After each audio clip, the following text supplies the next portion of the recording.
Hi everyone, this is Mrs. Mormon and I teach 3rd grade here at Lincoln. I'm going to start with chapter 21 on page 75 if you're following along.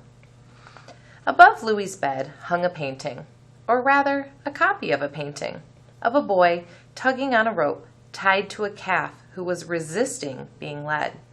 It looked like a gentle tug of war between the boy and the calf, each equally determined. Behind them were golden haystacks and open fields, with chickens pecking here and there. 2 other boys stood near, watching the boy and the calf. Another copy of this painting had hung in the hospital waiting room, outside the infant intensive care unit, where Louie's parents had spent many hours after he was born. Something about the struggle of a boy and of the calf had spoken to them and calmed them. The artist's name was Winslow Homer. Chapter 22, Something the Matter? It was spring, the early days of spring, when the shock of bright green sprouting from the ground and from the trees was new and cheery, and when daylight was filtering through a gauzy curtain. Louie was out in the yard with Winslow, who was galloping about clumsily. And it was one of those good days when everything seemed right with the world. Nora came by. She was just out walking, which is what she always said. She appeared smaller and more vulnerable without her heavy black coat and boots and yellow hat. And as she came through the gate, she seemed worried. Something the matter? Louie asked. No, not really. Winslow eagerly bumped his head against her arm until Nora petted him. She smiled in spite of herself. He's so used to you now, Louie said. I think he was expecting you. He kept looking up and down the street. Makes me sad. Sad? Why sad? I thought you'd be happy about that. Well, what's going to happen to him? Max said you can't keep him here much longer. He's getting too big and too loud. This wasn't a surprise to Louie. His parents had brought it up earlier in the week. Winslow was getting big, and even in the makeshift pen they added to the back of the garage, did not have enough room for him. And his new, loud braying was becoming annoying, not only to the neighbors, but also to Louie's parents. Nora leaned her back against Winslow's neck, her own black curls mixing in with Winslow's gray and black tufts. I bet you have to get rid of him. He will never be this free and happy again. He will probably get sick and die of sadness. Louie tugged at Winslow's head, pulling it away from Nora. Why do you always expect the worst? He said. Nora pulled Winslow's head back toward her. To be prepared. Why do you always stupidly expect the best? Stupidly? Louie yanked Winslow's head back again, wrapping his arm tightly around Winslow's neck. I don't always stupidly expect the best. I worry about the worst, but I hope for the best. Nora stood very still, her arms stiff at her sides. Well, you must be disappointed a lot, and you must be sad a lot. I am not. I'm realistic, she said. And you're being mean. I am not. Louie leaned in close to Winslow's face. Am I, Winslow? Am I being mean? Winslow's lips flapped, and he sucked his teeth. See, Nora said, he thinks you are being mean. He agrees with me. No, he doesn't. He agrees with me. Winslow butted each of them with his head and kicked his hind legs in the air. Chapter 23, A Letter from Gus. A collection of Gus's postcards and letters was kept in a blue bowl in the living room. Every now and then, when Louie or his parents were especially missing Gus, they would select one to read. Louie chose one addressed to him to take up to his room. Hey, Louie. I miss you, Louie. Are you getting older?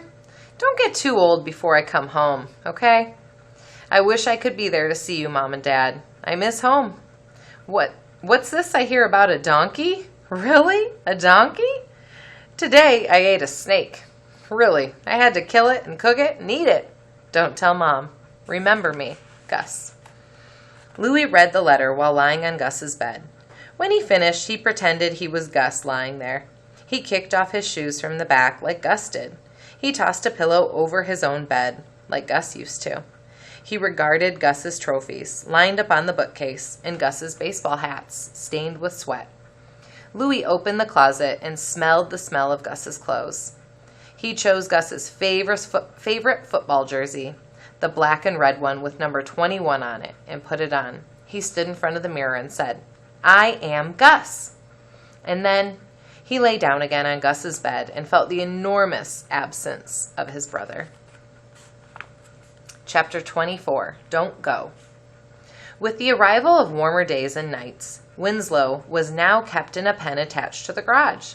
Louis's father had fashioned an overhang that extended from the garage roof, and he had enclosed part of the pen to give Winslow shelter from wind and rain and sun. Another solution would have to be found soon, because theirs was not a yard in which you could easily keep a donkey. Not only was the yard too small, but it was also too close to the neighbors. Winslow was now practicing his bray, emitting croaky, loud honks and ee-ahs throughout the day. Neighbors begged for mercy. "That donkey is a cute fella, I'll give you that, but the noise he makes gives me a migraine, right here, behind my eyes." "I think he's practicing a warning," Louis said, "when a stranger is around." "You mean a stranger like the mailman? A delivery man? A cat?